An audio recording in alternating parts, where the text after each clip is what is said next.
Hi, I'm Colin Fassnidge. I'm welcoming you to my home. To me, to you, to me, to you, to me. So as you can see, we're in my kitchen. Basically, we're in my local.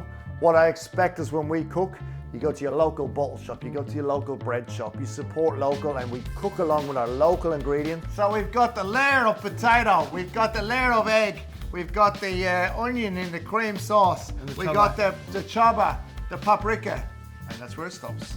Yeah. No wine, no salt. We got white pepper. White pepper. You're gonna cook the food I love to eat. As an Irishman, there's enough potato for my liking. I'm gonna show you how to cook. I'm gonna demystify. I'm gonna make it easy. You're gonna get the blood, the sweat, the tears, the swearing. You're also gonna get that from my friends too. When I'm drinking booze from P&V Wines. What do you need to get into my kitchen to cook? You need an email account. You need a computer. Yeah, you sign up.